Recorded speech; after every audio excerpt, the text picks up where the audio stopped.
I know you love earning travel rewards and cash back, and that's why you're going to love Rakuten. With Rakuten, you can earn cash back on everything you need to book your dream trip, hotels, flights, rental cars, experiences, and more, while still booking through your favorite travel sites. And don't worry, cash back can be earned on top of earning the credit card points and the hotel and airline loyalty points that matter most to you, depending on how you make your booking. Plus, with Rakuten, you can also earn cash back on groceries and other purchases like electronics, pet supplies, and more. And the best part, you can join today for free and start earning cash back on top of your travel rewards. Go to Rakuten.com or get the app. That's Rakuten, Rakuten. Rakuten, the most rewarding way to shop. This episode is brought to you by TaxAct. Don't do your taxes alone. Join TaxAct's National Admin Night. Admin nights are social gatherings for getting through your to-do list. So get ready for a night of fun, finding deductions, and filing taxes with TaxAct, where you can file your federal and state return for just $49 through April 8. Let's get together and get them over with. Visit taxact.com/admin-night for details. So you're saying with Hilton Honors, I can use points for a free night stay anywhere? Anywhere. What about fancy places like the Canopy in Paris? Yeah, Hilton Honors, baby. Or relaxing sanctuaries like the Conrad in Tulum? Hilton Honors, baby. Ooh, what about the 5-star Waldorf Astoria in the Maldives? Are you gonna do this for all 9,000 properties? When you want points that can take you anywhere, anytime, it matters where you stay. Hilton, for the stay. Book your spring break now. In Bryce Canyon, you can go down into the Queen's Garden and Navajo Loop trail. It leads you down into this iconic red rock landscape with all those crazy fingers and spires of stone sticking up, all those hoodoos. And you can go out and wander amongst those for a good long time and not really see or hear anybody. That is just one of the many incredible recommendations you're going to get today, and a topic near and dear to my heart, the USA National Parks. Some of my all-time favorite travel memories have taken place in parks across the nation. Today, you're going to get the top 15 national parks hikes curated from professional travel journalist and hiking expert Jason Frye, who is the author of the brand new guidebook from Moon, which I highly recommend, USA National Parks Hiking, the Top 100 Trails. I asked him to break his curated list down into 3 categories because you have those, number one, must-do icons where there are going to be crowds there. It's probably going to be busy, but it's totally worth your time. And then you have the lesser-known trails in popular parks. Most of us are going to find ourselves in some of the bigger parks like Yosemite and Yellowstone, and hopefully you get some of the more off-the-beaten-path ones, which we'll talk about as well. But when you're in those bigger parks, what are those trails that are worth seeking out where you can avoid the crowds? And then, of course, we have the full-scale hidden gems and some of the best-kept secrets in some of the lesser-known parks. All of that coming your way today. Plus, partway through this interview, we've got a bonus segment just to shake things up a bit. Our new 3-part mini-series called Best in Travel Tech, where I share recommendations that can enhance your trip, save you time and money, connect you with locals, or just make your life on the road a little bit easier. Yes, all of that happening in today's show, this show right now. So buckle up, strap in. Thanks for being here, and welcome to the Zero to Travel podcast, my friend.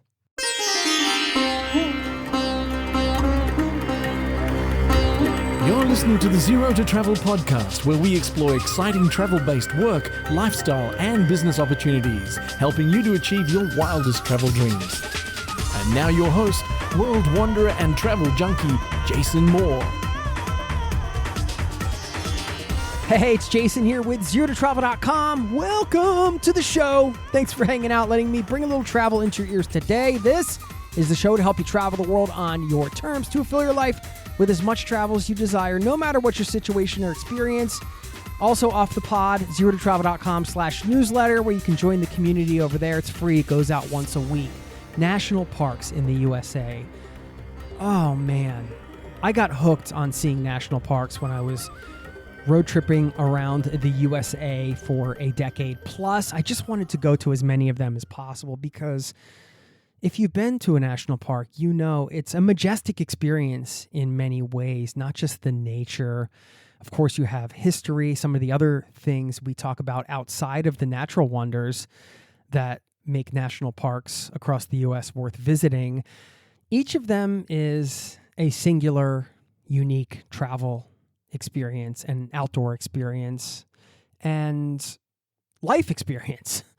I think Ken Burns said it best when he came up with the tagline in his 2009 television documentary miniseries, "The National Parks, America's Best Idea." Truly is. And you'll hear me talk about this in the interview. I think one of the greatest travel deals anywhere is a national parks pass. So a lot to unpack here. This is a fun one. Of course, we get into some of the practical tips with safety and other things related to hiking. And this is for everybody. We designed this show for not just experienced hikers, although those of you that are and want to spend ample time in the backcountry, you're going to get a flavor for some new spots, hopefully, that are available to you that you might want to consider adding to your list of places to visit. But even if you don't consider yourself a hiker, I highly suggest you tune in, because this list is also designed to appeal to people that maybe just have the desire to get out, but haven't quite done a lot of hiking and outdoor adventures like that. Well, the beautiful thing about the national parks is those types of experiences are accessible to everybody in many ways. So please enjoy. On the back end of this, I will leave you with a quote. You can probably guess perhaps who this one is from. It's a beautiful quote. And a shout out. I do want to give a shout out to a community member over in Egypt. Stay tuned for that. By the way, you can pick up this Moon guidebook over at moontravelguides.com. Without further ado, here's my conversation with Jason. And don't forget, we have that Best in Travel Tech segment coming your way partway through the interview as well. I'll see you on the other side. Thanks for listening.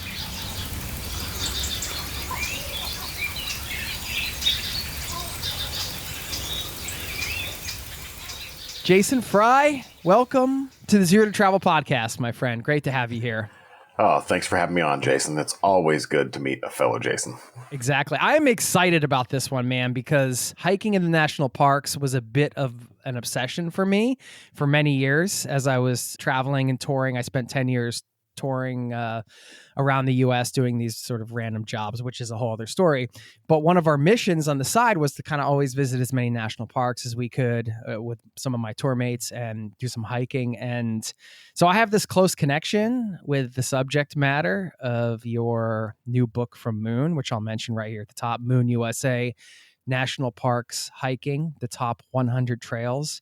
I mean, dude, you had me at national parks hiking, as I just mentioned. So congratulations. I was joking beforehand, no small feat to write a guidebook, no pun intended. Actually, the pun was intended. But yeah, how does it feel just to have the book out there? And I want to hear about the quote unquote research process for this book. Oh, this is not my first time doing a guidebook. I've got several guidebooks out through Moon. I live in North Carolina near Great Smoky Mountains National Park, which is incidentally the first park that I visited and the most visited park in the U.S. system. So I write Moon, North Carolina. I write a guidebook to Great Smoky Mountains National Park, and I write another guidebook to the Blue Ridge Parkway, which is the most visited element of the national park system. So I've got kind of a passion for the parks myself, and it really shows. Writing this book was the longest that it's taken me to write a book, in part because of the research involved to get to as many of these 100 hikes as possible, to take as many photos as I could, and to try to really serve the readers as best I can.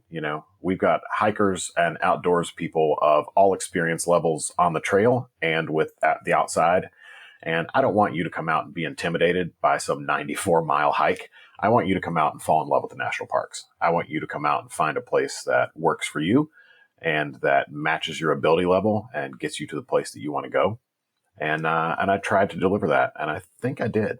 Now, the research for it was intense. There was a lot of desk side reporting first to initially develop a list of 150 or 160 hikes that we slowly winnowed down to the core 100 that are in the book.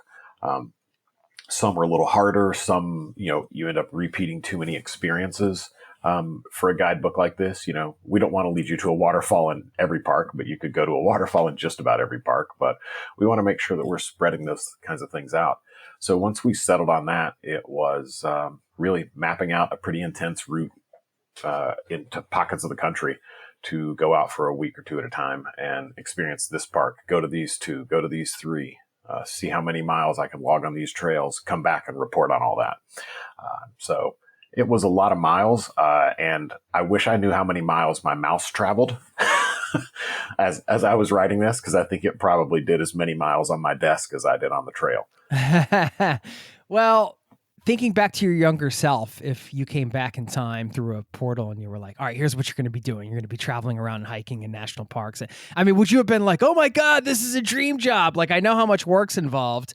So I know after a while, sometimes, we get older, we get into projects, we understand there's a bit more to it than just sort of the idealistic version. But even still, the idea of that you're traveling to these national parks and doing some hikes, and that's part of the job. I mean, was that an interest of yours when you were younger? Would you have been surprised to hear that this is a project that you get to do for a living? That's a yes and a no. So if you go back, if you ask my mom, there's only one job I ever said that I wanted, and that's a novelist. And so my younger self would not have been surprised that I was writing books, but my younger self would have been surprised that I was writing nonfiction books, particularly guidebooks, instead of writing fiction. The irony is that I, like a lot of other writers, have a couple of novels that are just gathering dust in a desk drawer because I can't seem to make myself work on them or finish the story. It's almost like I don't want to leave those characters in some way and give them over to everyone else. But so I wouldn't have been surprised that I was writing, but I would have been surprised what I was writing about. I would have been happy about it, though. I grew up as an outdoor kid. I'm an Eagle Scout. I grew up in the woods in southern West Virginia. My parents own 160 some acres back there. And so I grew up every evening wandering around in the woods on deer trails, on paths that we had established in the hills, hunting in the fall, going out and fishing and hiking with my Boy Scout troop in spring and summer. And so the outdoors is no surprising place to me, but it's surprising that I set myself in those places instead of a cast of characters. Yeah. Well, it's interesting to hear because in the ways you're still unknowingly combining some of your passions from childhood, I guess. And what is your favorite what do you think is the best all-time novel ever written? Oh man, I love a good book recommendation. That's really hard. I was talking to my mother-in-law the other day about the scariest book I've ever read, which is House of Leaves by Mark Danielewski. It's a very complicated book. It's very hard to read because of the format. It's at its core, it's a book about a documentary about a house that's bigger on the inside than on the outside. But when people decide to explore the house and are gone for 2 months inside the house exploring it, and the people who live there can't find them, it gets really creepy. So it's all about like extra dimensional spaces and the way that kind of thing works. But I've always found myself finding like a bit of comfort and like good like popcorn reading inside Stephen King's The Stand. There's something about that book, the first time I read it, that really filled me with the spirit of adventure and discovery. Even though in that book, the world gets ravaged by the superflu virus, which hit a little close to home a few years ago. The world gets hit by the superflu virus, and the survivors are trying to come together in two distinct camps. And as they're all making their journeys to sort of what's their respective spiritual center, there's a lot of adventure and a lot of fun and a lot of discovery of the self and discovery of the place in those stories. And those stories always thrilled me. There's actually a new collection that's out called The End of the World as We Know It, named after the REM song. And it's 36 short stories that all take place during The Stand. And that was the most recent, really fun read that I did. It's just a few weeks old when we were recording this. And it was a good time. Cool. All right. I'll have to check that out because I'm a bit of a sucker for the post-apocalyptic vibe, I mean, I just finished what I thought was one of the greatest literary experiences because it combined art and literature, The Watchmen. I finished the Watchmen comic, or graphic novel, whatever you want to call it right now. Man, Yeah. that thing blew my mind. That's quite a journey. What an incredible piece of art. Yeah. And HBO did a great job in bringing that to the screen. It's fun to see, a solitary exploit like writing a book or writing a graphic novel like that, which has a small team of folks, to turn into this full-fledged production thing that, has hundreds of people working on it to bring that vision to life. And man, they did. I was watching that show. You could look back over at the graphic novel and it's almost panel for panel. Really? Okay. What's going on. It's really, I'll have to check that out. Yeah. It's a beautiful, beautiful version of it. We'll get back to the interview in just a moment.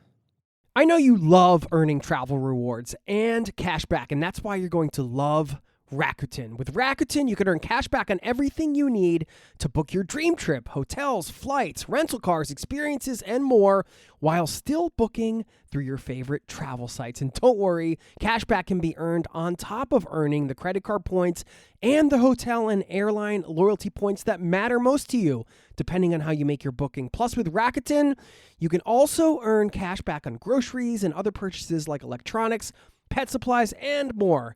And the best part, you can join today for free and start earning cash back on top of your travel rewards. Go to Rakuten.com or get the app. That's Rakuten, Rakuten. Rakuten, the most rewarding way to shop. We all have that dream trip we've been wishing we could go on. But too often, life, or usually price, gets in the way. That's why Priceline is here to help you turn your dream trip into reality. With up to 60% off hotels and up to 50% off flights, you can book everything you need for your next adventure. Don't just dream about that next trip. Book it with Priceline. Download the Priceline app or visit Priceline.com and book your next trip today. Go to your happy price, Priceline. Now, back to the show. Well, hopefully you bring this novel out of the desk drawer at some point. And unlike the unfinished novels out in the desk drawers out there is a satisfaction with hiking, I always find, because it has an end. There's something, one of the best meals, the best drinks, the best sort of relaxation moments for me is after a hike, when you feel like you've earned it, right? So let's talk about hiking in the national parks, which is what we're here to do. And then, we could dive into the list. And then I think afterwards, let's talk about some of the general tips, because perhaps through the destination, some of them will be covered, but tips like how to avoid the crowds, what time of year to visit, and so on. And then I wanted to ask you about some of your favorite non-hiking national park experiences. But we talked about this in the beginning, and I kind of pitched you on this idea of breaking this down, because we can't cover all 100 trails in the book, sadly. I'd love to talk about them all. But I thought, well, wouldn't it be fun? Because I feel like there's 3 buckets. Of course, you mentioned catering to all the different sort of abilities and age groups and levels of fitness and all that. But outside of that, we have kind of these sort of must-do iconic trails that nothing's a must-do, but these trails that I would bucket in this idea of even if they're crowded and there's going to be crowds and it's going to be annoying and insane, but it's still going to be worth walking on it and checking it out. And then we have sort of like maybe lesser known trails that are in popular parks. So most people will find themselves in the big name parks as opposed to some of the smaller ones. And so what are some of the lesser known trails there? And then sort of the full scale hidden gems, best kept secrets anywhere in any park. Let's start with the iconic trails from the book that you might want to pull out. I asked you to pull out maybe 3 from each of these categories. I think that'll give us a good overview, but I'm not going to hold you to that if you want to do less or you want to give us some bonus recommendations or something. Yeah, well, the way I've got the book divided up, we've got West Coast parks, our Southwest parks, parks in the Rockies, a few in the Great Lakes and Northeast, and the parks that are here in the South. And so I'm going to try to give you one from each of those. So I'll go just slightly over. Here in the South, the most visited national park is Great Smoky Mountains National Park. That's not just true for the South. That's true for the whole state. It's, all across the U.S. sees more than between 12 and 14 million visitors a year. And so it can get really, really crowded. Now, the nice thing about that park is there's almost 900 miles of trails. So if you find one that's crowded, you can just turn around and go find another trailhead. But one of my big iconic hikes that I do there is actually short, flat, and pretty easy. but it takes you to one of the things that I mentioned before that folks love. It's waterfalls. So at the Deep Creek Loop Trail takes you past 3 waterfalls on a wide, bicycle-friendly, stroller-friendly, accessible path. And it's one of the few accessible paths that are in the park. Now, the accessibility will only get you to 2 of the 3 waterfalls. The 3rd waterfall is up a little bit of a narrow, steep trail, but then you finally do get the view to it. But within a half mile of the parking lot, you're at one of the prettiest waterfalls, I think, that's easy to get to in the park, and that's Tom's Branch Falls. Deep Creek sits right between you and the waterfall. It cascades down the mountain, down this little cliff. It's very easy, and it's one that I've seen people riding bicycles on. I've seen people pushing their kids in strollers. I see people carrying their floating tubes because they're going to go up to the bridge just above the waterfall, jump in and float down the creek. And it's what a great shot. Kids and adults floating by and this waterfall coming down the creek behind them. It's a beautiful, beautiful spot. So I think in the Smokies, for me, Deep Creek Loop Trail is one of those that's a must do, and it's one of the icons. For the Great Lakes and Northeast, people don't really think a lot about this part of the country for our national parks, but we've got several in the Great Lakes region. You've really got Cuyahoga Valley over in Ohio. Then you've got Indiana Dunes that sits right on the shores of Lake Michigan. But we include that northeastern part. And so that means Acadia. And at Acadia National Park, I think that Jordan Pond Path and the South Bubble is an amazing hike. It takes you around one of these old glacial moraine lakes, takes you up in around some glacier deposited boulders, gets you a little bit of elevation to where you can look out in the distance and see the ocean. You've got the pond in front of you. And if you're there at the right time of year, which early September to middle of October, you're going to get a pretty good leaf show. And so that's, people love leaf peeping, and that's one of those icons there. In the Rocky Mountains, I'm torn between what to recommend in Grand Teton or Yellowstone. So I think I'm going to go with Grand Teton, and then I'll do Yellowstone on a lesser known in one of the popular parks. In Grand Teton, for me, it was all about the hike over to Hidden Falls and Inspiration Point. It goes along the west side of a lake up against the Tetons. So you're looking out away from the mountains, but you lead up this narrow canyon. Was full of wildflowers in early spring or middle of spring when I went recently. And it leads you up to this viewpoint that is worth every step of effort. You look out and it's 2 lakes below you, this great plain stretching out and mountains in the distance. It's a postcard perfect hike. In the Southwest, we've got a whole bunch of parks that people love. From the Grand Canyon down to Zion, Bryce, Capitol, and Arches Canyonlands in Utah. But then you've also got Colorado's Great Sand Dunes down in the southwestern part of the state, and Texas's Big Bend National Park. I think that one of the best hikes you can do there was on the north side of the Grand Canyon, and that's the Woodforce Trail. It's a little bit unexpected. A lot of people don't make it to the North Rim, but if you do, you get to look out and see some really iconic and seldom looked at views of the Grand Canyon. Unfortunately, that spot was hit with some wildfires this spring and the early part of summer, and some of the historical structures there were lost, but the trail structures are still intact, and it's still hikeable. Now, out west, man, the West Coast chapter of this book is as big as the national parks out there. You think West Coast parks and you think these giant views, you think giant trees. And so I've got everything from Alaska to Hawaii to all those great California, Nevada, Oregon, and Washington parks. And I think among the most popular of those parks has got to be Yosemite. And if we're talking must see in Yosemite, must do in Yosemite, even if there's going to be a crowd, I'm really torn between Mist Trail to Vernal Falls. It goes up a canyon into these steps that have been carved into the rock, and it is indeed misty. You're walking up for part of that hike is hiking through the blown mist from one of these great waterfalls that's out there. And when you finally get up, you've got the narrow view in the canyon. You've got the view of a little lake there that feeds into the waterfall. And then when you turn around and you look back out, you've got all of Yosemite opening up before you. All that great view with Half Dome and the whole thing. It's like you can just, if you have the right binoculars, you could tune in and zoom in and really see some climbers up there. Those really hit some of the high notes and the top notes there and deliver to you some of the iconic things that we want in the parks. Wildflowers, those killer postcard perfect views, and waterfalls. Yeah. Crushing it already, Jason.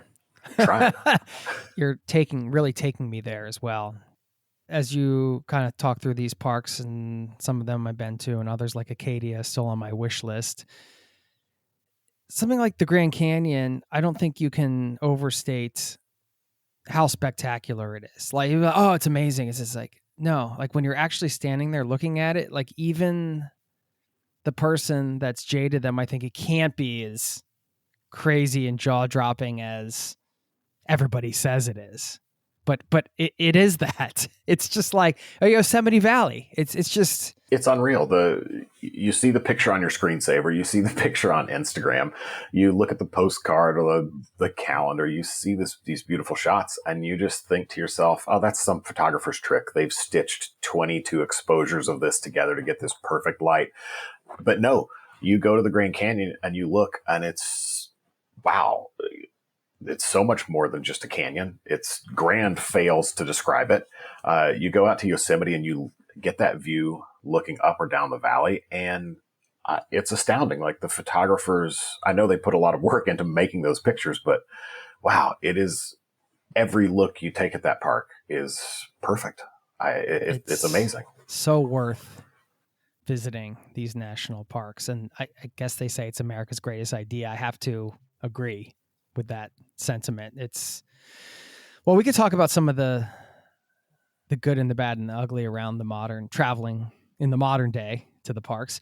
I know we're going to move into this next category in a minute, but before we do, since we were on the topic of the Grand Canyon, it reminded me of, I spent a summer working as a tour guide, guiding people on camping trips across the country.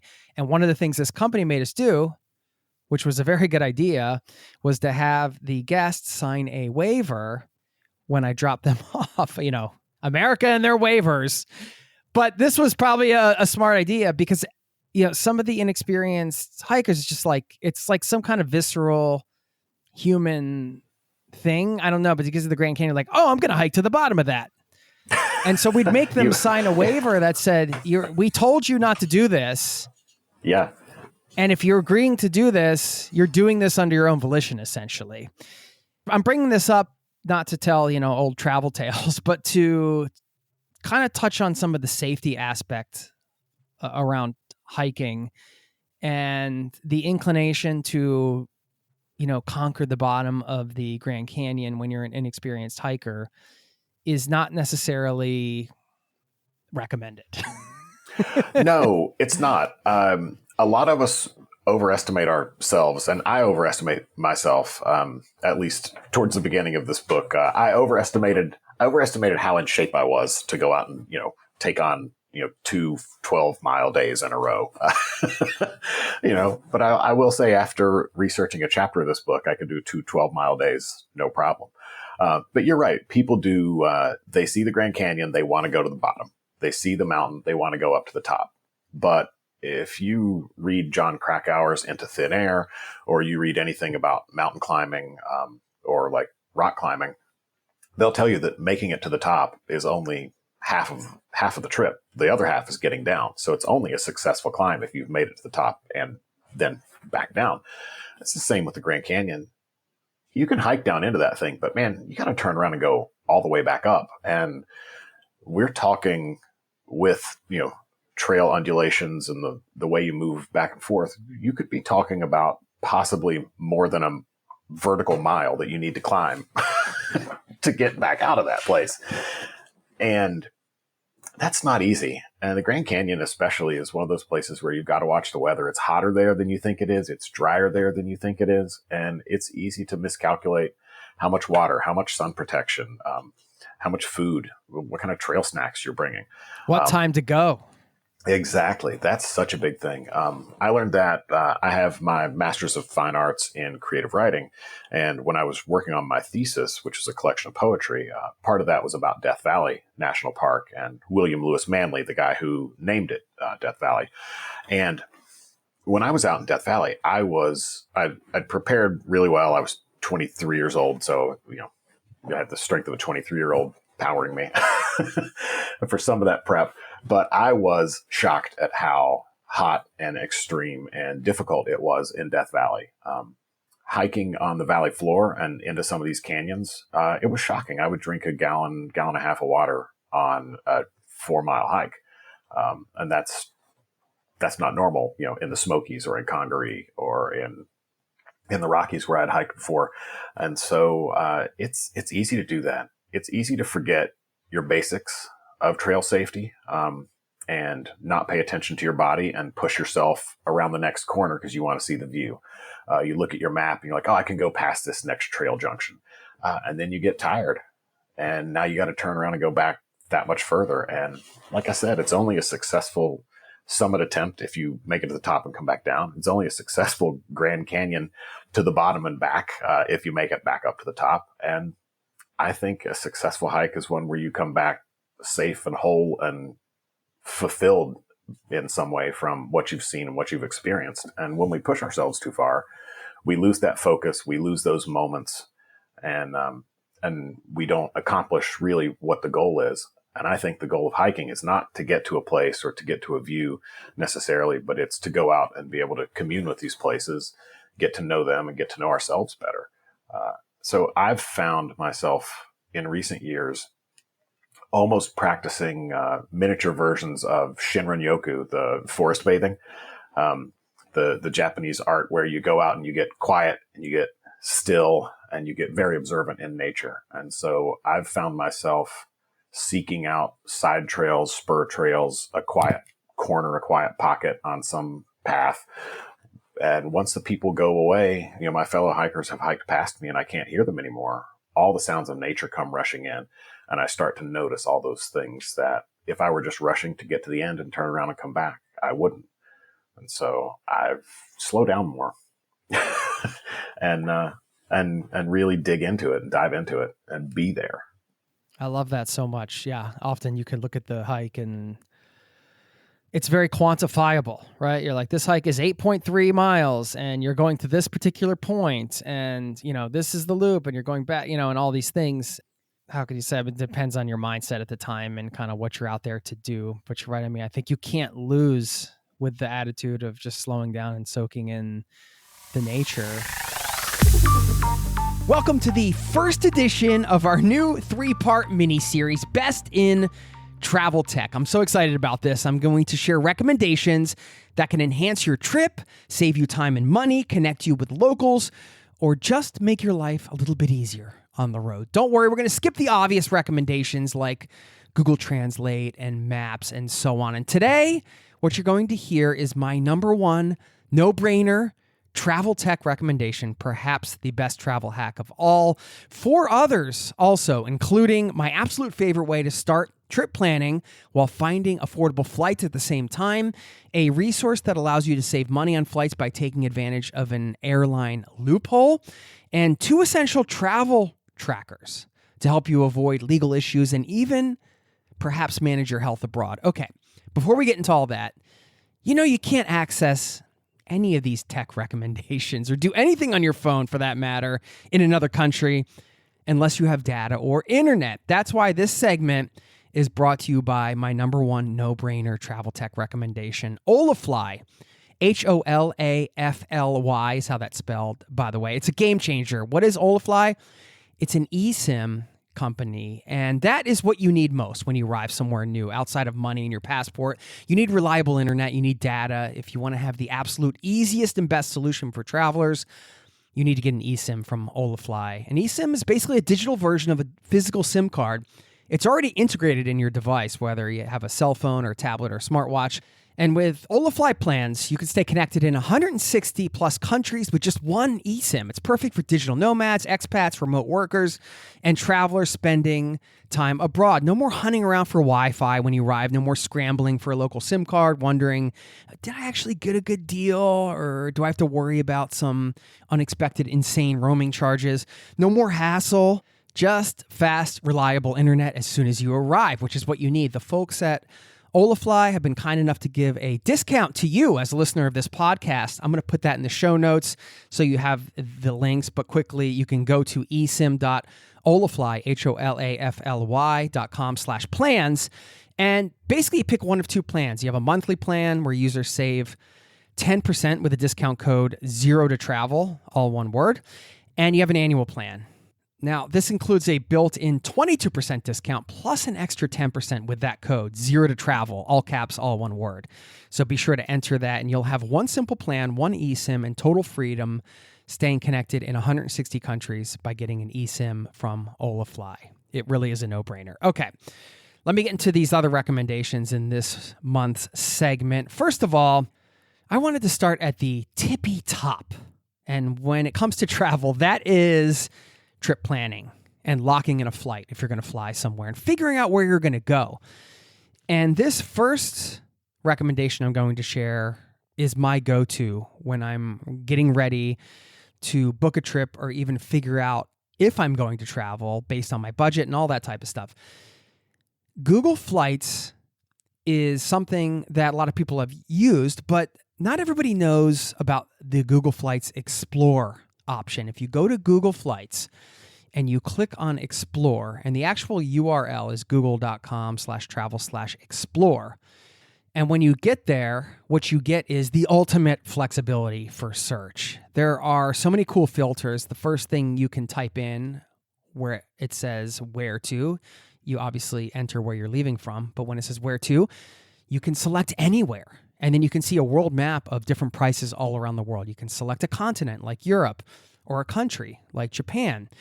You can also, for the duration, if you go under the dates, you can select specific dates, of course, but you can also click on the flexible dates tab and you could select things like 1 week trip in the next 6 months, or I want to travel for a weekend in X month, or 2 weeks in X month.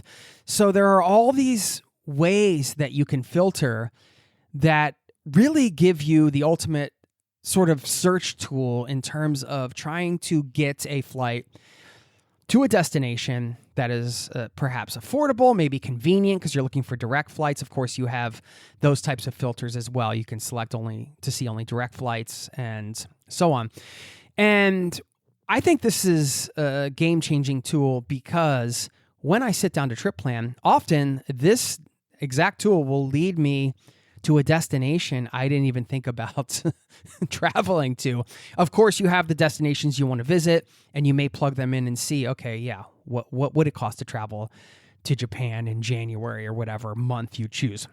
But what are some of those other surprising options? You might find some affordable flights to some random places that you thought, I never heard of that place, or I never thought about going there. I didn't realize that I could fly direct to this place and it would be so affordable. So this tool has actually led me to explore some even different destinations that I had considered when I went to book a trip.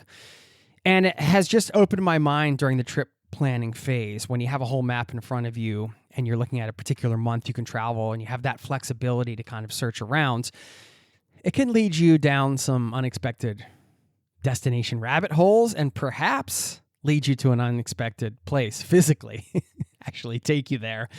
So if you want to have some fun, you got the wanderlust flowing now, and you finish this podcast and you're like, let me check this out. Go to Google Flights Explore and see what types of 1 week trips you could take in the next 6 months, for example. Where could you fly to? What kind of deals are out there? Who services those areas? And just have fun, come in with an open mind and see where it takes you. I will share a couple other tips before we move on to the next recommendation. The first is I always encourage people to book directly with the airline, so you can use Google Flights Explorer as your sort of gateway into seeing what's out there.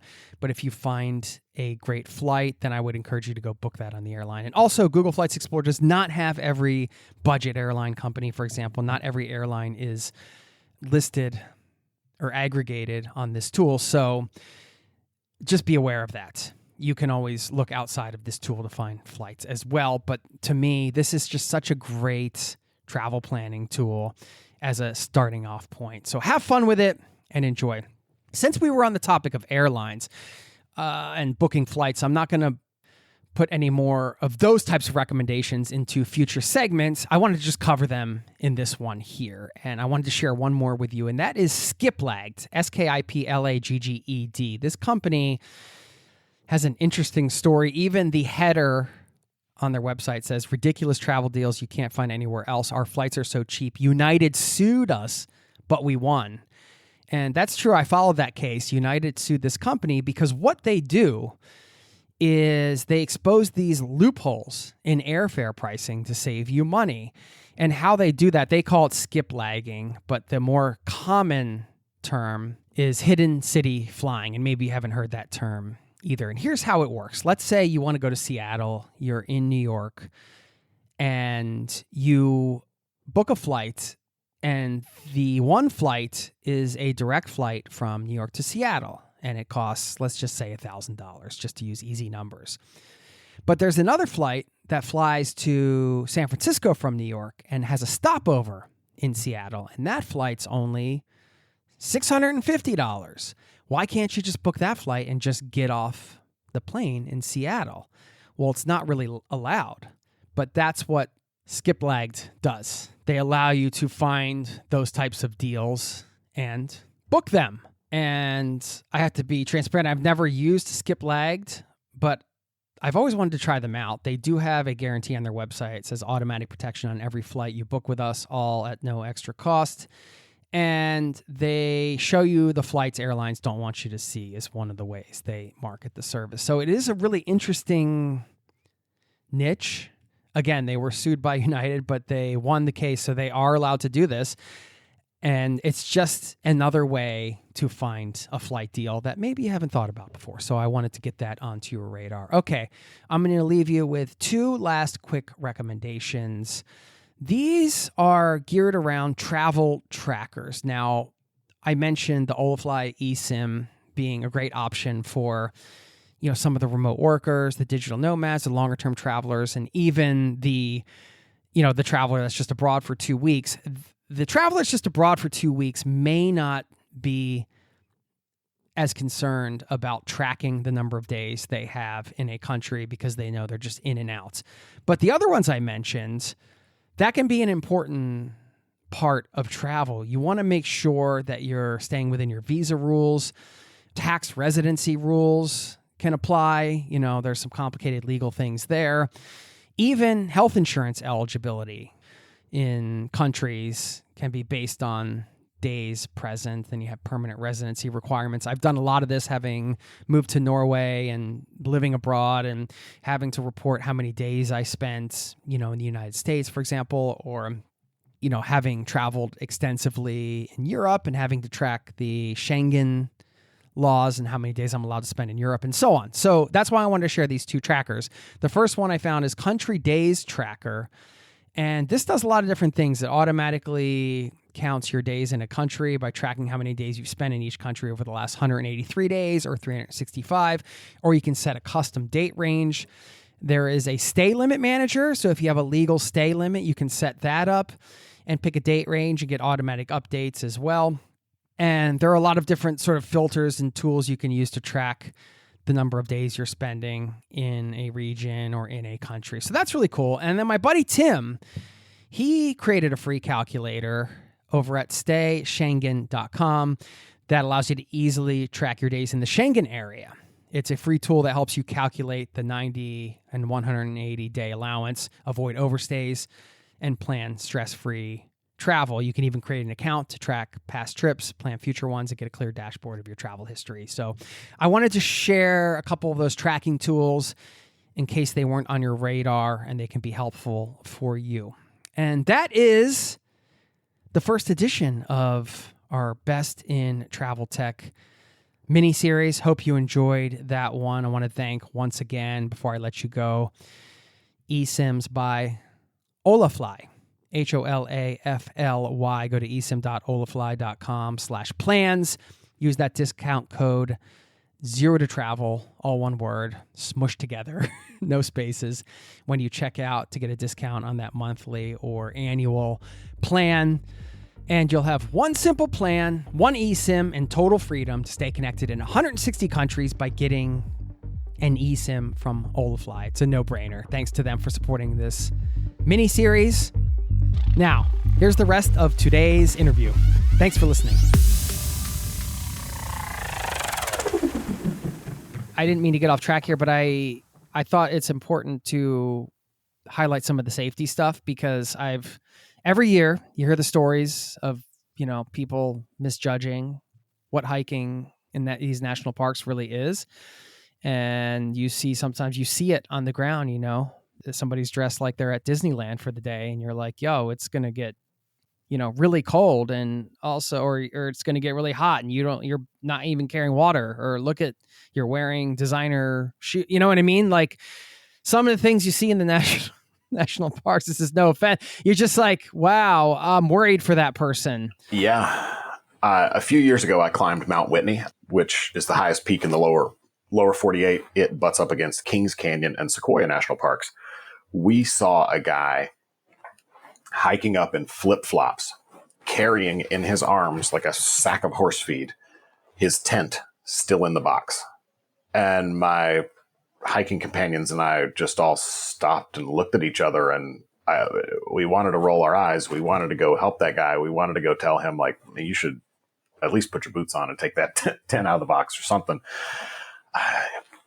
But he was hell-bent on making it to the next campsite and just head down, tent in hand, marching up the trail in his flip-flops. A lot of these people make it out okay, I guess. He must have made it out okay. We didn't see him at the summit, and so we didn't hear any terrible reports. Well, let's hope he's not still there. up there, Jason. Yeah, no, to my knowledge, he's not. But you're right. You do see people that misjudge it, and some people do come to a bad end. Every once in a while, you'll find someone that's fallen off a trail with exposure. You'll see people that succumb to some sort of heat sickness. And sometimes those things are fatal. And that's the reality of going into some of our parks. Some of our parks are extreme environments. To go to Alaska, to those parks, like, you're really putting yourself out there into remote places. And you need to do more than just check out the road sign or the sign in the parking lot that tells you what to do if you see a bear. You need to go and read up on it, prepare yourself for it. And the same is true for, like you said, the Grand Canyon. It's hotter in there than people expect. It's harder to hike back up out of there than people expect. Even if you just go down to like the first or second viewpoint and you turn around and come back up, it's really taxing. But so no, when you don't prepare, you can set yourself up for a bad day. Yeah, and that's not to discourage anybody. As you mentioned, Jason, you highlighted the first trail was, people pushing strollers, and that's one of the beautiful things about the national parks is it's so accessible, and anybody can cater to their own comfort zone in a way. But if you're even going remotely outside of your comfort zone or remotely remote, I guess I should say, I do encourage the research, in the guidebook like this, talking about, I'm sure you cover some of the, essentials to bring. And, even a guy here in Norway recently where I live, an American who was an experienced hiker, and he had all the things. And it was just the things that happened. He made sort of one sort of bad decision after another, which led to a fall, which led to a broken leg, which led to him having to be rescued and surviving out in the wilderness for like 3 days or something. But he did survive. And this is a guy who had all the things. He told somebody he was leaving.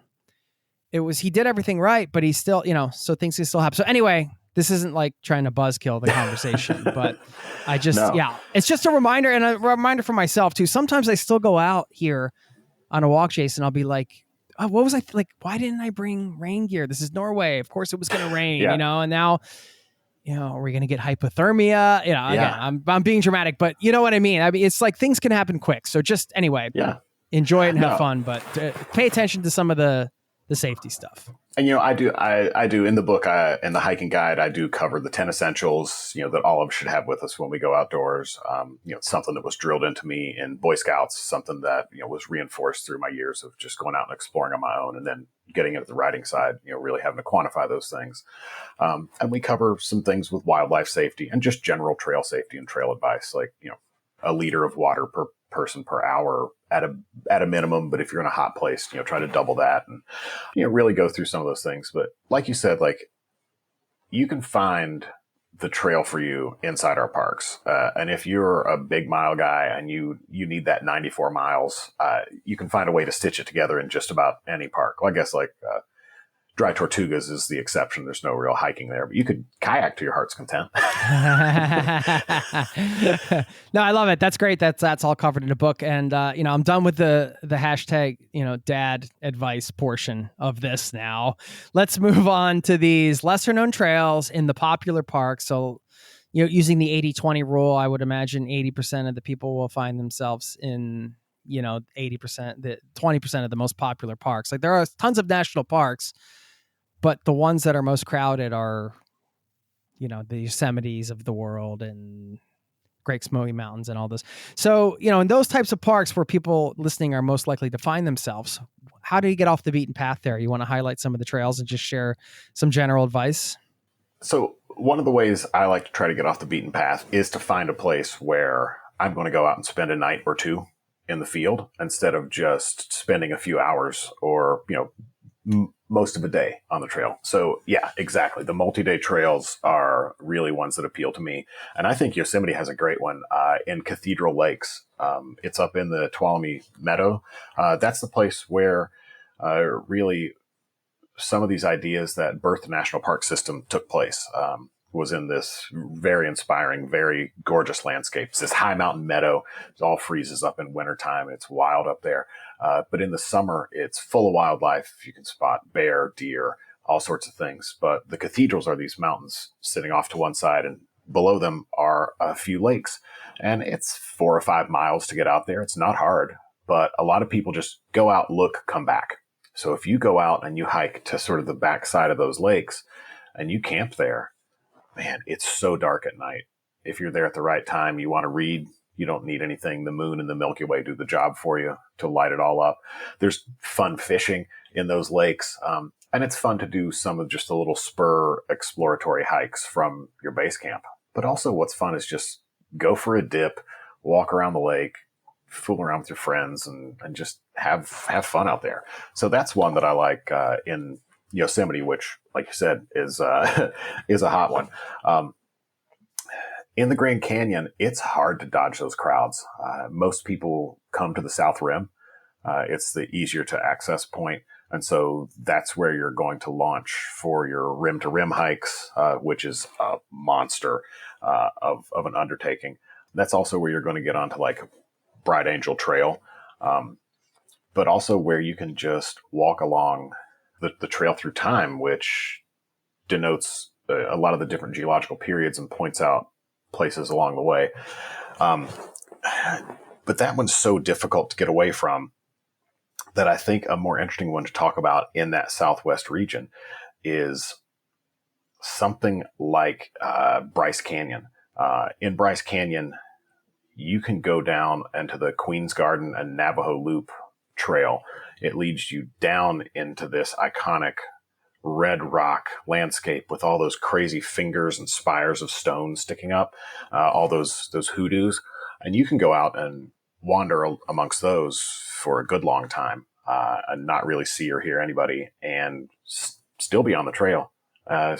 Maybe you're 10 feet away from the trail, but you can still be right there and really get into some of that wildness and some of that nature and dig in without having other hikers right behind you or being, staring at somebody's backpack the whole way. When I went to Yellowstone this summer, and I found that some of the big iconic spots there were just packed with people. You want to go see, I grew up watching all the Bugs Bunny cartoons. And so Old Faithful was such a such a figure in a lot of those yeah. early cartoons. Forgot about I had that. to go see it. And I went to Somebody's see it, always riding on the top of Old Faithful, right? Exactly. They're surfing on it on a door or something weird. I go to see it, and I'm one of 5,000 people that's standing there watching this geyser. And I did that. It wasn't my kind of park experience. Literally thousands of people. Yeah. Wow. I was there on it was a gorgeous day after it had been cold for several. I'm like, the park turned bonkers out of nowhere. But I wanted to still see the hot springs and the geysers and some of those things. And so I went out to Frye Falls, which is a hike out to a I think it's the second highest waterfall in the park. It leads out to that. But about a mile in, you get to an overlook that gazes down on Grand Prismatic Springs. And a lot of people go out and hike around that. And it's this huge hot spring that is this crazy turquoise blue, all foggy and misty from all the steam rising off of it. But when you're on the trail going out to Frye Falls, you get to an overlook that's up high, and it lets you really look down on it.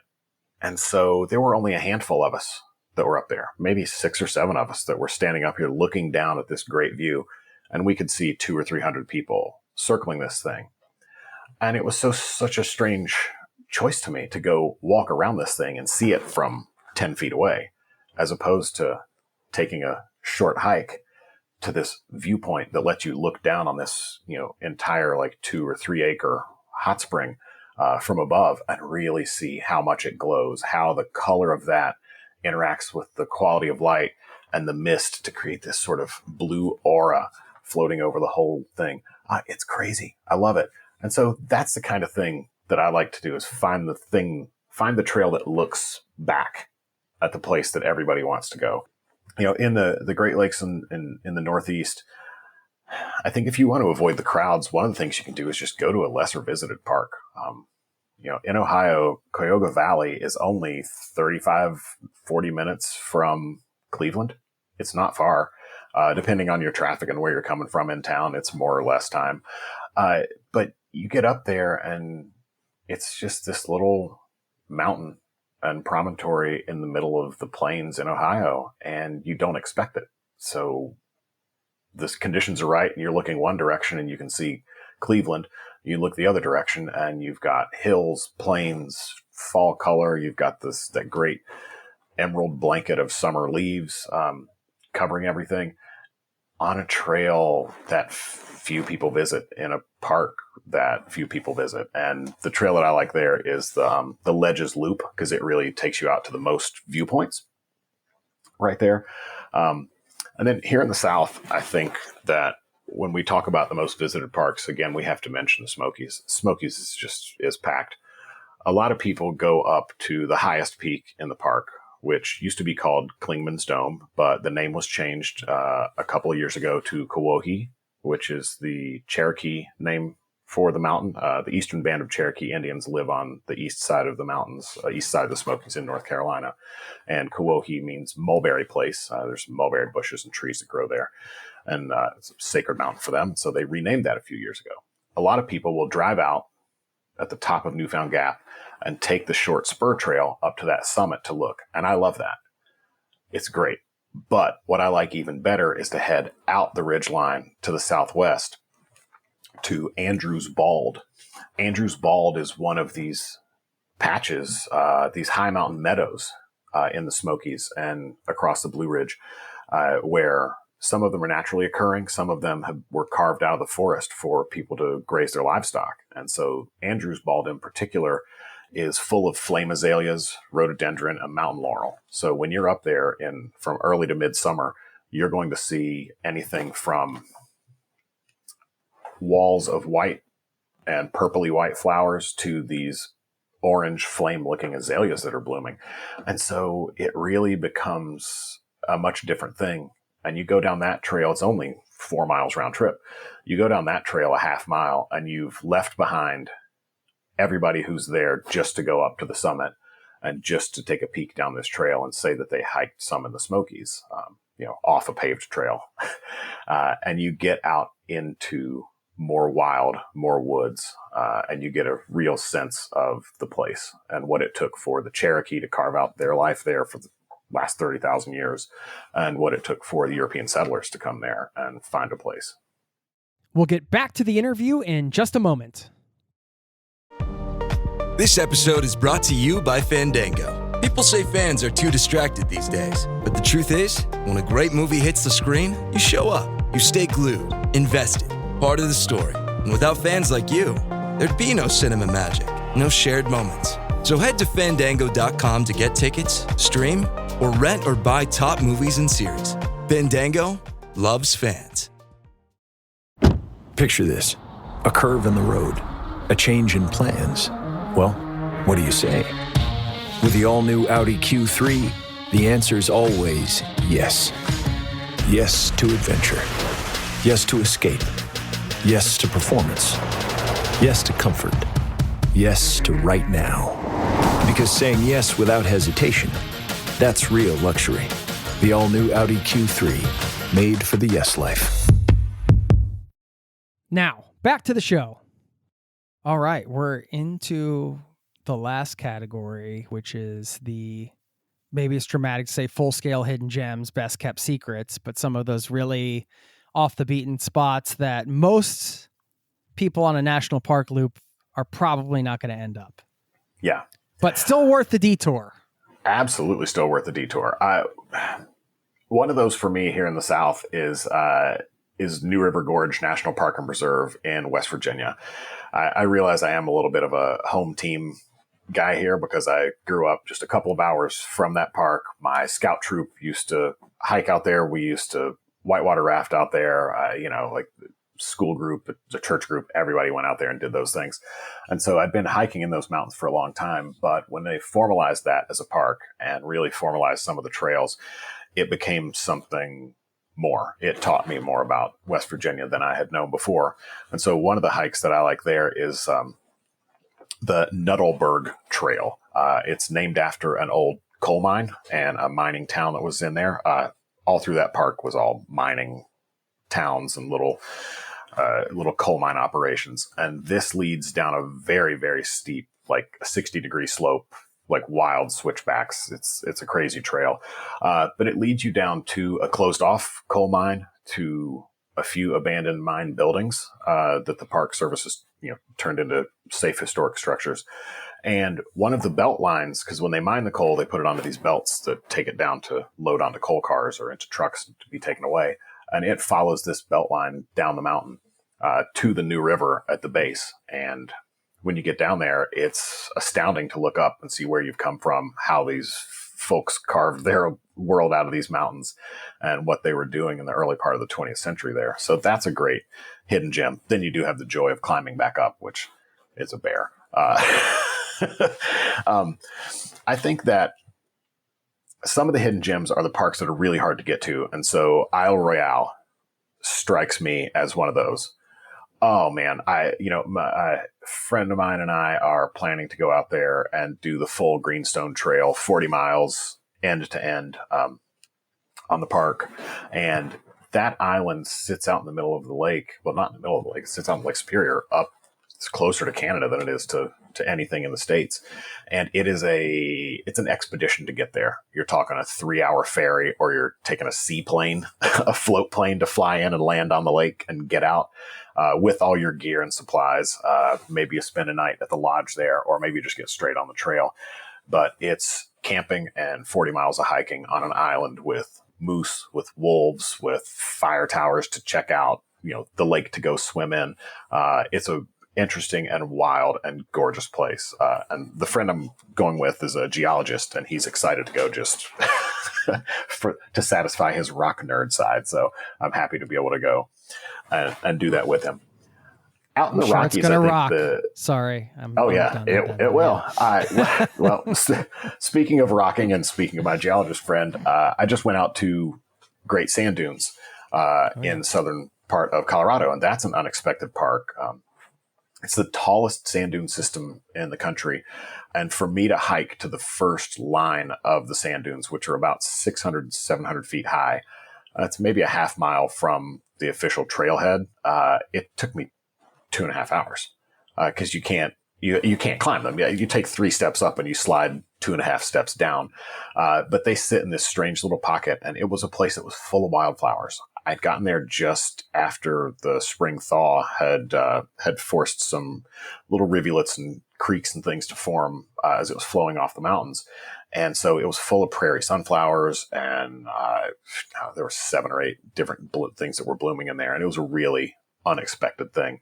I think that Mesa Verde, also in Colorado, can deliver some of those unexpected things. You see some of the pictures of these adobe houses hidden, tucked away in the rock cliffs in that canyon. But I think really seeing them makes you realize how extreme, what an extreme effort that humans will go through to make a foothold for ourselves. And then out west, I think those lesser known and hidden gems are really going to have to go. I think they're going to have to go up into Alaska. Again, these are hard parks to get to. These are more extreme environments, but man, if you can get up to Alaska and you can get into Denali and you can do like the Savage Alpine Lake Trail, which, takes you to an alpine lake, but also takes you up a ridgeline where under the right conditions, you're staring at Denali the entire time. It's off in the distance, gorgeous and snow-packed and stunning as always, surrounded by huge but smaller mountains, because that's a whopper of a hill.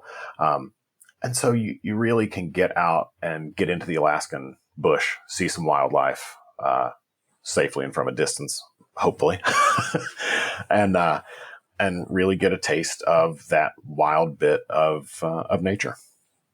What an incredible list, man. I'm ready to hit that itinerary right now. I think that's one of the surprising parts of the national parks for me, because you think nature, of course, epic nature, but then you have these historic elements or these cultural elements like you touched on with Mesa Verde and the ancient dwellings of the Pueblo people. And then you have some of the mining history you mentioned on the Nutterberg Trail. And there's these other elements of these parks where you have of course you have the nature, but then you have these historic elements and cultural elements that can surprise you, I guess, in some ways. Yeah. Now, I always find that interesting because our parks are thought of primarily as natural features, nature things. We preserve it because this mountain is great and, this view is stunning, and we've got to protect, this animal or this plant. And I think that's a very important part of the park's mission. But part of the park's mission is to preserve both as United States citizens and just global citizens, to preserve our history and our culture.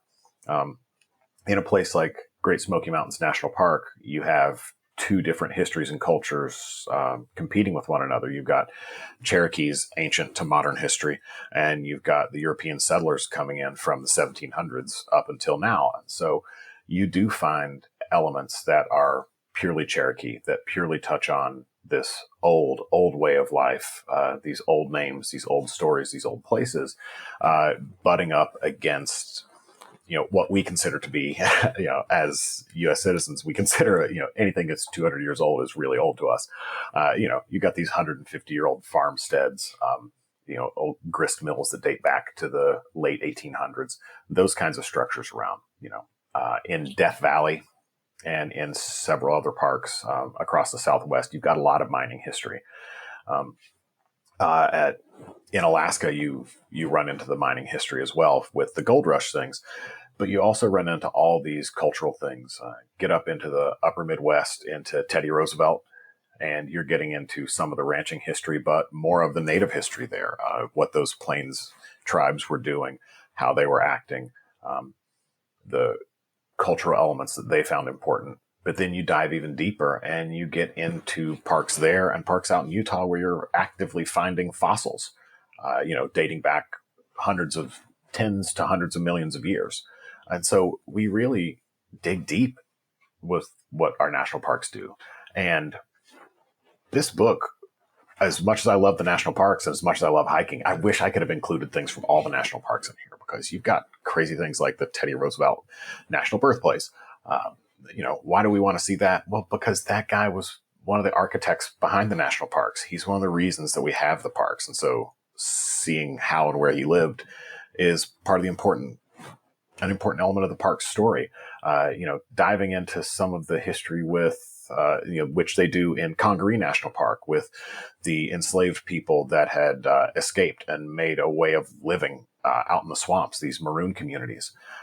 Diving into elements of the Underground Railroad, diving into these stories of these people that managed to free themselves, other people that managed to overcome different types of adversities and find ways to thrive in surprising environments and under surprising conditions. I always like the stories in the parks, not just the trails. And I think that's just how I consume media, the way that I think. I like story. And so I think about that all the time. So I'm always looking for that tale. Story's critical to our humanity. I mean, it's an essential element. I think everybody resonates with these stories. And I think the National Park System does such a great job of telling them and creating a framework around some of the stories and making sure that they're told in a certain way. And, that's a huge responsibility, of course, when you're talking about indigenous lands and some of the stories that you mentioned here. You have to tell those stories. To not tell those stories is completely disregarding an entire part of the history of the area. I used to argue that the National Parks Pass was maybe the single greatest travel deal on the planet. At that time, it was like $80 and you could just go to any park for the whole year. Is that still the case? What is the deal? That's still the case. It's still like $85 when I bought mine just a couple months ago. And it still gets you into all the parks. It gets you into all the parks that have entrance fees, which are most of the parks, for a few exceptions, like the Smokies. They have a parking pass system because there's a state highway that runs through the park, and they just can't. There's no way to have a gate on that. Who's going to the park, who's not. So they just do a parking pass. You can go anywhere you want in the park and get out of your car for like 15, 20 minutes, and they don't mind. But if you're going to be there to really do a trail, they ask that you pony up a little bit. And I think it's $5 for a day pass, like $15 for the week, or $40 for the year. And that money just all goes into the park, which they need because, again, they don't charge an entrance fee. But no, I love it. When I was out in Tetons and Yosemite, the park pass, flash it at the gate, and they just wave you right in. They like seeing it, I think, for two reasons. One, they know that they've got a real national parks fanatic on their hands, somebody that went the extra mile to buy this pass and bring it with them to a different state and a different park.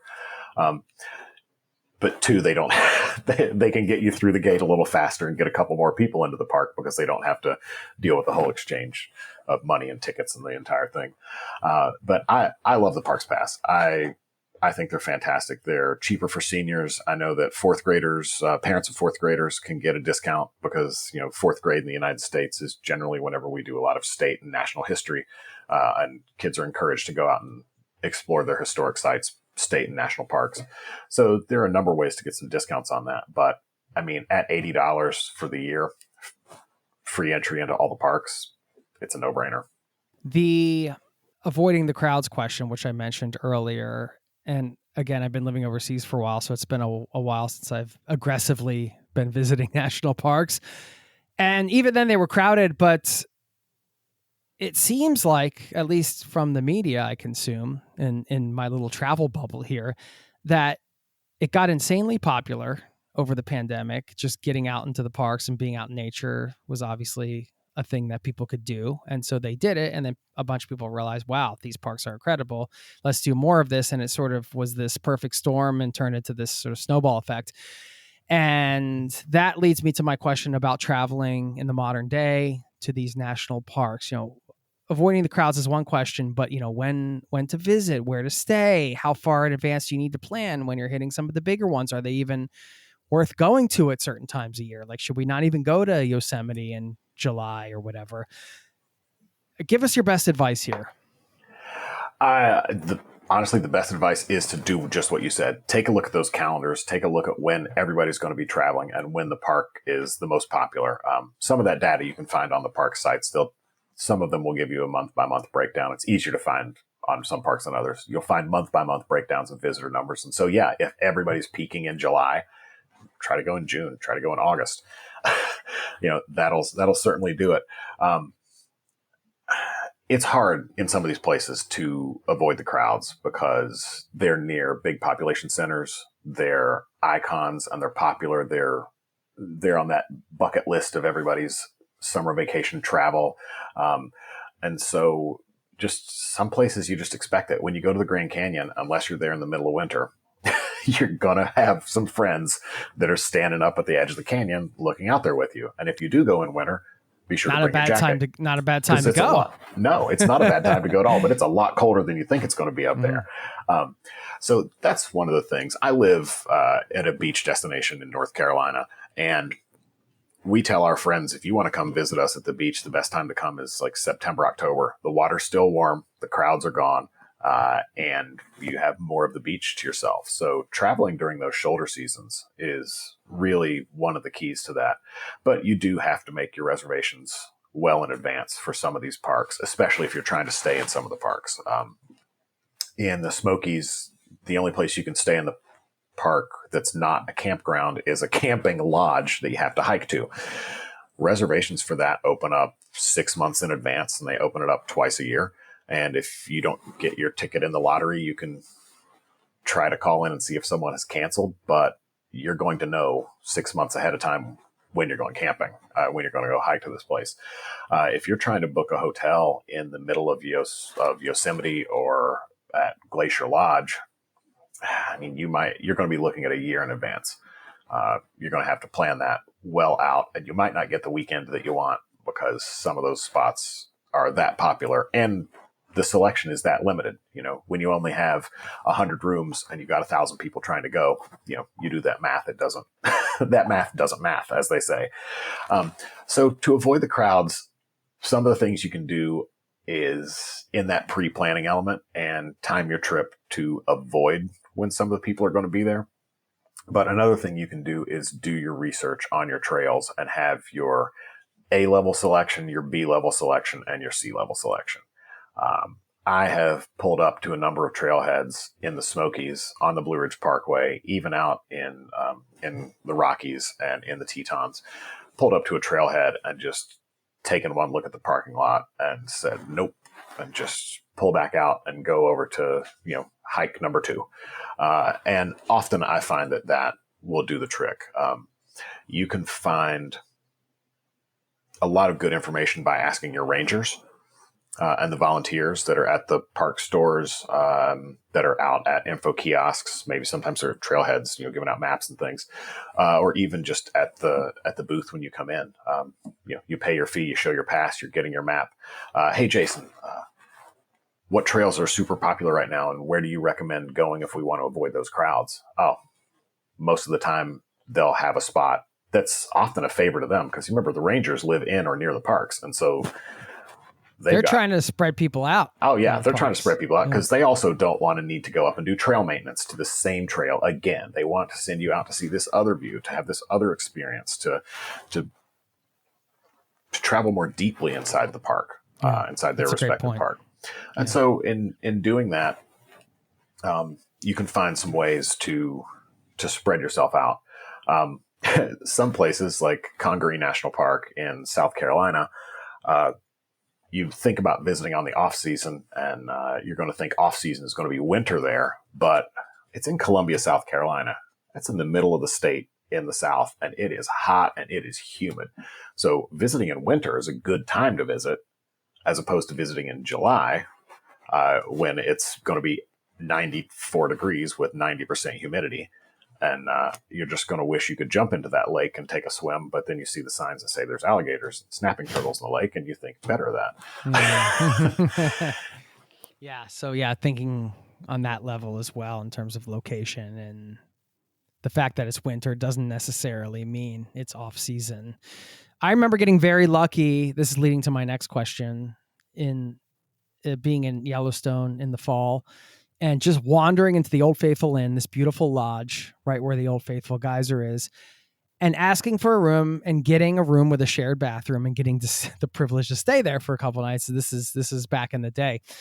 I imagine that's probably a difficult thing to pull off nowadays, but getting to stay in this old historic, beautiful lodge, all the wood and having Old Faithful outside and everything. It was a really awesome experience. And I'm bringing it up because I wanted to ask you about what some of your favorite experiences are in the national parks outside of the hiking trails we talked about today. If you want to share any other sort of additional tips or things that people can see and do.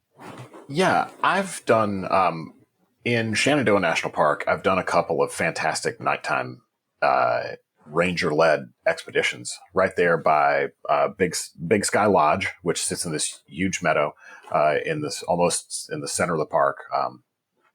The rangers will lead nighttime hikes that just go out a half mile, maybe 3/4 of a mile from the park, over a couple little hills, a couple little ripples in the landscape to a pretty dark little cove. And you look up and you've got all the stars there. You get quiet. You can hear all the animals there. And with a ranger, somebody that has a sky chart and a laser and maybe binoculars or a decent telescope setup, you can really see deep into space and really get an interesting experience like that. And there's a lot of parks that offer those dark sky experiences. And the rangers and volunteers that work on those programs are typically very, very passionate about it. So you can really get a lot of good knowledge from them. So some of my favorite experiences have been from those ranger or volunteer-led things. In the Smokies, the Spring Wildflower Pilgrimage, I've joined a couple of those hikes in the spring that lead you to some rare orchids, some endemic plants. They grow only in the Smokies or even only in this section of the park. And one of my favorite things that I've done, well, I guess two favorite things that I've done water-based. One is whitewater rafting through New River Gorge National Park and Preserve in West Virginia. Anything from class 2 up to class 5 plus rapids, depending on if you're doing the upper or lower new. It's very exciting. You can, again, dial the adventure to your level. You want the extreme, we'll do the upper. You want the lower, less water, do the lower. And in Congaree, you can do these great paddles and floats, canoes, kayaks through the middle of the park, where you get into some of the history of these maroon communities, where these enslaved people and deserters and escapees from the Civil War were carving out a living and carving out a life in the middle of this hardwood swamp forest. But you also get into some of the wild natural things, seeing a 7-foot alligator laying on a log sunning itself, a couple of snakes over here doing that, a bunch of turtles on a log, a deer out in the forest. So finding those kinds of places inside the parks, especially that are ranger or concessioneer run, are really special. But I've also found good guides outside the park. Eco tours are one of the things that I like to look for. I find that folks that are doing the eco tours tend to be more on my wavelength whenever it comes to environmental responsibility for how they're behaving in their business outside the park and inside the park. So I like to look for those. And I also like to look for history tours. I'm a history nerd. I like story. And so I want to hear you tell me the tales of this place. So to sit down in Death Valley and listen to members of the Tachempa tribe or listen to rangers tell stories about this place that date back from, from the filming of Star Wars in the 70s in that park, all the way back to the 1840s, all the way back to, 800 BC. You find a lot of interest and a lot of weird views and wild stories. And I also like the weird, wild things. I like cryptids. I like your ghost stories. I like your, this weird thing happened over here. I want to know about your UFO or your spectral experience. So I like to try to find those too. Nice. I love it. Well, you're going to find a wealth of information in the new book, Moon USA's National Parks Hiking, the Top 100 Trails, written by our amazing guest here today. Thanks, Jason. Yeah, I had a couple more questions before I let you go in terms of trip planning. We mentioned the book. Yeah, let people know like where they can find you or where they can find the book, just whatever you want to share here. And then any other additional planning resources. I'm sure you have them in the book, but your top 1 or 2 resources would be nps.gov for planning. Where would people go to start trip planning outside of the guidebook? Yeah, for trip planning, 2 of the places that I go, nps.gov, and then to the specific park sites. That's the National Park Service site, and recreation.gov. Recreation.gov is the spot that you go to book all your campsites and do things like, enter a wildlife watching lottery, or buy your timed entry passes to the parks. Those are some places that I go. I also do a decent amount of crowdsourcing, and so I like to look at All Trails and Strava to see where people are going, what people are doing. And I find All Trails particularly handy because there's a lot of real-time updates. I can, I'm headed out to Bryce Canyon next week. I can go look today and someone will have pictures up of their hike this morning, pictures from the trail from yesterday. They were on it, 4 days ago, and there's some good trail data up. And so I find that those are really good trip planning resources. I am online. I'm at Bearded Writer. I've got a beard. I write. It's easy to remember on Instagram. And I try to put a good amount of travel things that both support my North Carolina travels for the guidebooks and the magazine work that I do here in the state, but also things supporting the hiking book and some of my other passions, beer, food, cruise travel. My wife is a public relations specialist in the cruise industry. And so we spend a decent amount of time in Europe on river cruises and exploring, the Danube, Rhine, Main valleys, and those areas. And those are some of my favorite spots to go when I'm outside of this. I like travel. I like story. I like discovering things about myself and discovering something new about the world. I picture my life as an old hand-drawn map with all these blank spots on it, and I'm trying to fill in those spots. Sometimes I do it by hiking on a trail. Sometimes I do it by meeting people and talking. Sometimes I do it by going someplace and being quiet and melting into the landscape. I love it, man. Melting into the landscape. That's a nice visual. And I love the commitment to the beard. I appreciate that. I mean, if you're the bearded writer, you can't shave your beard, man. No, you're pigeonholed yourself. I know. I told my barber the only way he gets to shave this thing all the way off is if I have an accident with fire. Well, a friend of mine introduced me to the hot shave, which is quite a pleasurable experience. I've heard. It is. Yeah, you might not be able to experience that just because you are the bearded writer. No, I appreciate. Thank you for helping us discover some new wild places today, and of course, we'll link up to the book and everything like that. And 2 more questions before I let you go. One thing, because you mentioned Star Wars and you mentioned Death Valley a couple times, and I don't know if you knew this. There's a guy. I don't know if he still does it, but for several years, he would put on a Darth Vader costume in the middle of the summer and run a mile in Death Valley. Oh, wow. Yeah. That's Psycho. Dedication. Psycho. That is. Yeah. That's asking for some. Anyway, He's at one of these extreme, athlete type guys. Yeah. Like this was his thing. So anyway, you can find, if you Google that, you can find, I always found that fascinating. I thought I got to interview that guy one day just to hear about that experience. I'm looking that up. Imagine wearing a Darth Vader costume and running through. You've been to Death Valley. How it feels, man. It's like standing in an oven.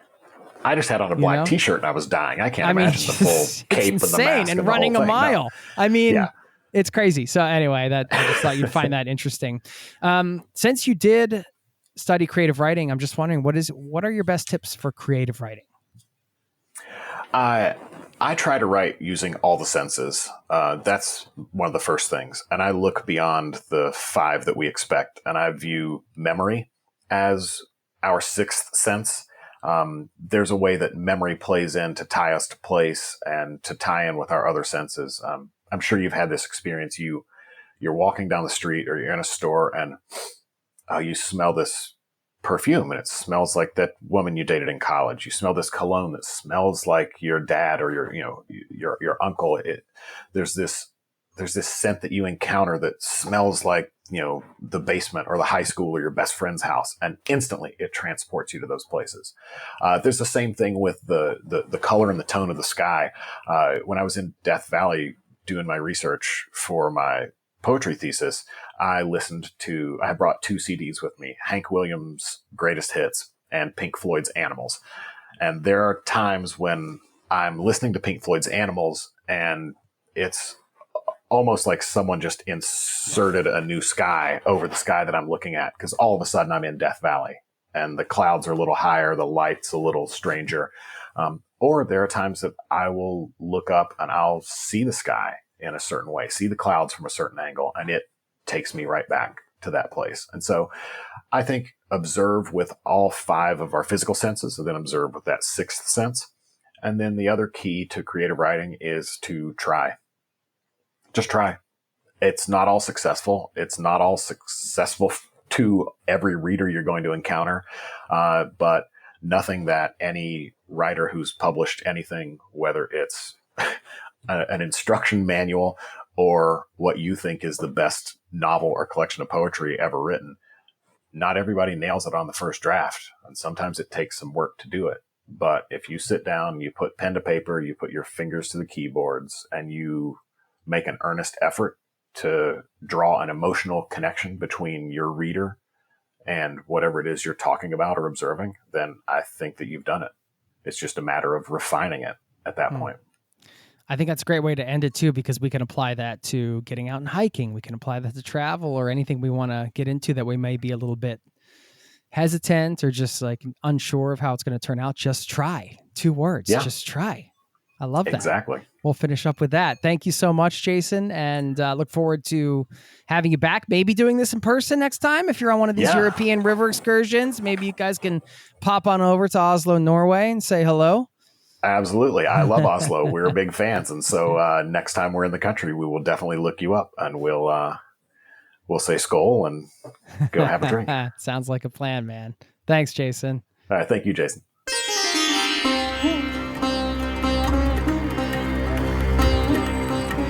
There you have it. Special thanks once again to Jason Frye for stopping by the show. Want to thank the folks at Moon Travel Guides as well for helping me set this up.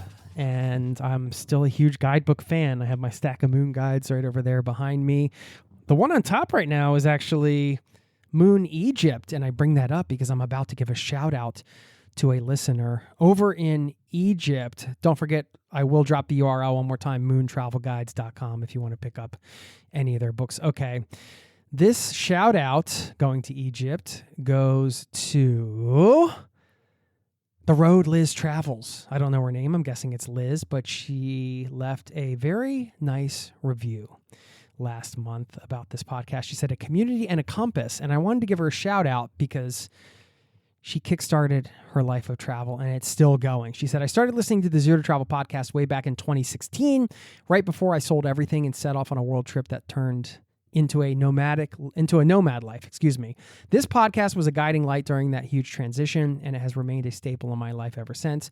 The stories, insights, and inspiration have walked me through years of full-time nomadic life, starting in 2017 and continuing today, now with me living in Egypt.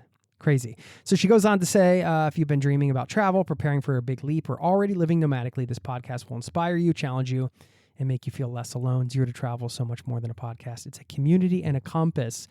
My goodness, just reading that last sentence gave me the chills right now up my spine because she said that better than I could. That was the intention of this podcast, was to make this community-powered show, which it's always been and still is, but saying a community and a compass. And yeah, when I look back, she's right in ways that is baked into the intention, is sharing these stories from incredible people from all walks of life who've been finding ways to travel the world on their terms and empowering you, the listener, with different ways that you can do it for yourself as well, to add as much travel into your life as possible. And in that way, I think it has been a compass. I feel like we've accomplished that and continue to make these podcasts for you with that intention baked into every episode. So I thank you so much for the kind review there, Liz, and thank you so much for listening and for your time. I'm going to leave you with a quote in a second. By the way, if you haven't left a review for the podcast and it's impacted your life, go ahead and do that. Those are always helpful in getting them out to a wider range of people, helps with the algorithms, and then more people can discover it, and then we can help more people travel. So there you go. Okay. John Muir, of course, had to end with a quote from John Muir. And this one's a lovely one, something that you can do right at home. And he said, "The clearest way into the universe is through a forest wilderness." It's from Wilderness World of John Muir, and you can find a forest wilderness somewhere near you and find a clear way into the universe today or next week or whenever time to find your way into the universe. I guess we are in the universe. Here we are. Okay, well, I'll let you get out into the universe now. Your universe. Thank you. Have a lovely rest of your day, and I'll see you next time. Peace and love to you and yours. Cheers. This podcast has been brought to you by ZeroToTravel.com. Ideas and advice to make your travel dreams a reality.